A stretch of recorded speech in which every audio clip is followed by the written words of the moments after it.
Are you the type of person to lose your cool? Well, this week on Motivation and Confidence, we're going to give you 3 ways not to lose your cool. Stay tuned.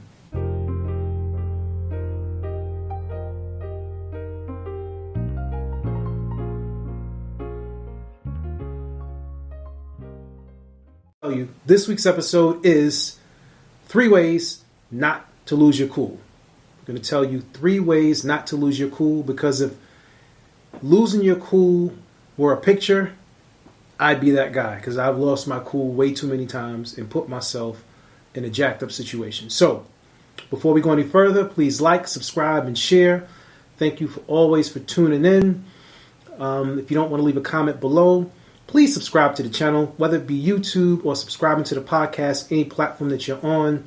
Please leave a review if you enjoy the content. If you don't enjoy the content, give us some constructive criticism. Always looking to grow, always looking to elevate, and I definitely appreciate you guys. And if you have a subject or a product or service that you'd like to feature on the podcast, please send an email to, as always, tommydanger@gmail.com. TOMMYDANGER@gmail.com. Okay, right down to business. So I remember years ago, my mom was dating a guy. And, they had a rocky relationship. It was one of those things where they were like super duper lovers. And then for whatever reason, he decided to go with another woman. And I never forget, one day, the woman had actually had the nerve to come to our house. And she rang the bell and she asked for my mother by name. And I went and told my mom, I said, this lady is asking for you. She's talking about her boyfriend. Or she knows his whereabouts. So I'm probably in my early 20s. I have a very, very, very bad temper. Right? Just loose, wild cannon. And my mom goes outside to speak to the lady, and she comes back in the house, and she says to me, Tom, come with me around the corner. I said, all right, I roll with you. So I go with her around the corner. She said this lady says, I know where your boyfriend is. This is just wild even thinking about it. So once she gets around the corner, he comes outside and he has a cane, like he's limping or something.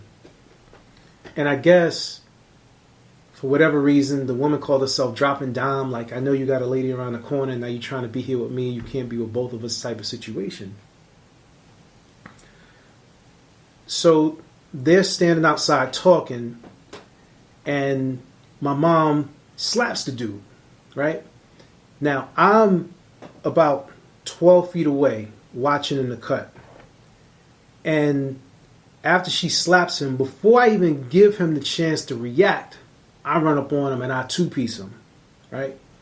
I fracture his jaw. Now, I'm not saying this to sound like a tough guy. I'm not saying this to sound like a bully. I did it not thinking, losing my cool, called myself coming to the defense of my mom because I didn't want her to get hit, so I figured that I better jump on this guy real quick. But as I think back about it, I should have only interjected if there was a situation where it clearly appeared that he was going to get physical with her. Old folks say, you don't get in grown folks' business, right? That's their relationship thing. Like, I didn't really have any business running up on this grown man. He was much older than me, probably in his 40s, and putting hands on him. Now, I know that this guy was a military guy. So at any time in the street, he could have did whatever. He could have just ran up on me. But he didn't. But I know that in that moment, I should have stopped for a moment and really think about it. Right? So we're talking about 3 ways not to lose your cool. And the first thing to do when you are in a heated situation or a situation where you feel yourself about to lose your cool is stop and think about it. Stop and think about it. Now, every situation doesn't warrant you the ability to take a long time to make a decision, right? There's certain situations where you have to make a split decision, but you always have the ability to make a decision, right? And two of those decisions that I think we all have is fight or flight, right? So either you're going to stand there and fight it out, or you're going to run, or in other words, remove yourself from the situation. Too many times as black men, like, we find ourselves in situations where we automatically feel like we just got to go into beast mode. We just have to put hands on. We got to get aggressive. But there's an alternative. It doesn't make you less of a man to walk away from a situation that could jeopardize your life or your freedom. It's different when you have a situation where your family, loved ones, friends, or whatever are clearly in danger and you have to act. And you're making that decision to act based upon your assessment. You're looking at what's going on and you see, like, this looks like this is about to go down. It doesn't look as if it's going to turn out too well, so I need to do something. But understand, the first step is to always stop and think about it, okay? As I reflect back on that situation with my mom and her boyfriend, the second thing that I should have done was, instead of me putting hands on him, like, you can use your voice to release your anger. As simple as, giving yourself the opportunity to be loud, scream, right? Like, what's your problem? What is your problem? Like, really escalate your voice. What's your problem? I'm sorry for all the people who are listening right now, had headphones in. Like, I took it there, right? But even in raising your voice, you are releasing some of that tension that's building up, right? You find yourself almost hyperventilating and slightly getting anxiety, right? And the anxiety is coming from not knowing what's about to go down. So you have to find a way to transfer that energy. And let's say that you've left that situation. You thought about it and now you've left that situation, but you're still walking around tense, right? Find a way to release that energy. Myself, I love to run. So when I find myself like reaching that point to where I may become stressful or I feel like just tense or angry, I exercise. I go for a run.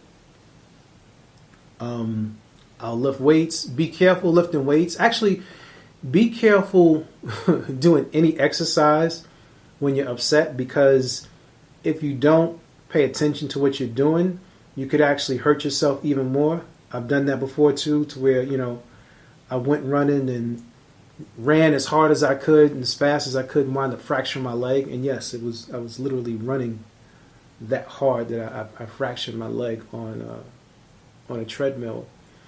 But feel free to give yourself like 2 minutes outside of the space. Give yourself 2 minutes to where if you want to shout, like 4-letter words, and if you want to, I have a clip online where one time with my son and I took like a sledgehammer or an axe to center blocks, chop wood, chop trees, swing baseball bats. Like, put yourself in an area where you can just release that energy.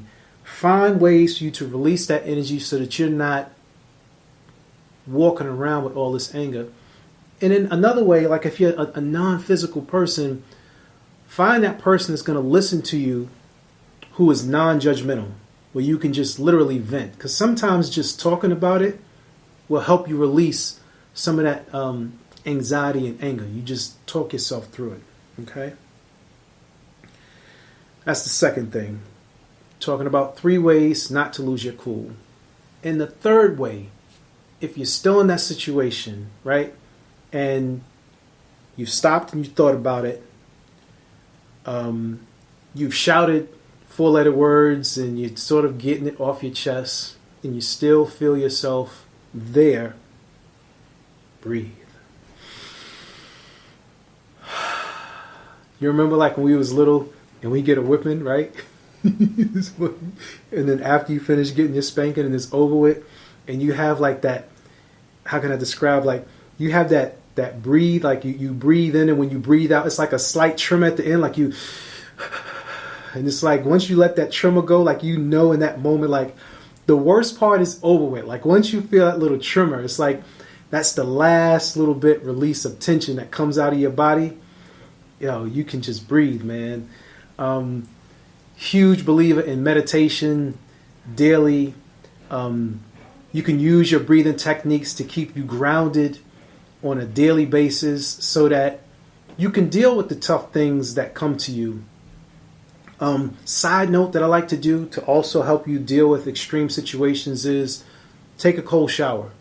Take a cold shower, 2 to 3 minutes. It will send your body into shock, and I guarantee you that anger that you're feeling at the moment, you're not going to be able to think about that anger when that cold water hits the top of your head in the middle of your chest. You're going to be thinking about, how am I going to survive this cold water, right? And that's just something totally on the side. These are things that we could all use. If I'm leaving out something, if there are particular things that you do when you're angry, please leave it in the comments. You don't want to leave it in the comments, feel free to shoot me an email. But yes, again, 3 ways not to lose your cool. Stop and think about it. 2, find ways to release that anxiety or anger. And 3, breathe. This is Motivation and Confidence, where we help you do your daily best. And you got to remember in your mind, there's nothing that's stopping you from being great. The only thing that you have to do is just decide to do so. You take the stand today and just say, I'm going to be great. When you wake up in the morning, today is going to be a great day. I feel great. Let the words manifest itself. Don't think that it's all hype. Don't think that I'm charged up over something make-believe. I am living proof. You were born to be great. Turn up the noise, everything else that's outside, and step into your greatness.